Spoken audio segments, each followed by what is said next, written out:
ఓ ప్రేమ నీపై వర్షంలా కురిపించేశారు. దినం, రాత్రి, ప్రతి క్షణం, పగలు నీ పట్ల అనురాగం, ప్రేమలేఖలు, గిఫ్ట్‌లు, మెసేజ్‌లు. ఇంత ప్రేమ ఎవరైనా చూస్తే కరిగిపోక తప్పుతారా? కరిగిపోవాల్సిందే కదా! అయితే ఒక్కసారి నువ్వు కాదు, లేదు అని చెప్పినా, ఒకసారి నీ అభిప్రాయం చెప్పేషినా, ఆ ప్రేమ అక్కడితో ఆగిపోతుంది. ఫస్ట్ టైమ్ నిన్ను దేవతలా చూసినటువంటి వాడు, ఇప్పుడు నిన్ను తప్పుల పుట్టల లెక్క చూస్తూ ఉన్నాడు. మనకిక్కడ ఒక్కటి అర్థం చేసుకోవాలి. ఇది నిజమైనటువంటి ప్రేమ కాదు. దీన్ని లవ్ బాంబింగ్ అంటారు. మొదట మాయలతో గెలిచే ప్రయత్నం చేస్తారు. తర్వాత నీ పైన అధికారమే సాధించడం లక్ష్యంగా పెట్టుకుంటారు. సో, ఆల్వేస్ రిమెంబర్, ఎప్పుడు కూడా మనల్ని మనం చూసుకోవాలి.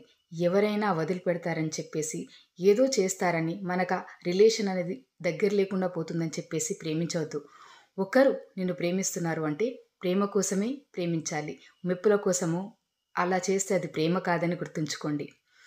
లవ్ బాంబింగ్ మనకు దాని టేస్ట్ అనేది ఎప్పుడు గూడా పరిచయం కావద్దని కోరుకుంటున్నాను. దానికన్నా బిఫోరే మనం ఎప్పుడైనా మన విలువ తెలిసినటువంటి వ్యక్తిని మనం ఎంచుకోవాలి.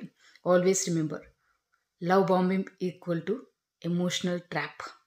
ఎప్పుడైనా గుర్తుంచుకోండి. ఎమోషనల్ ట్రాప్‌లో పడిపోవద్దు. Love bombing is too dangerous.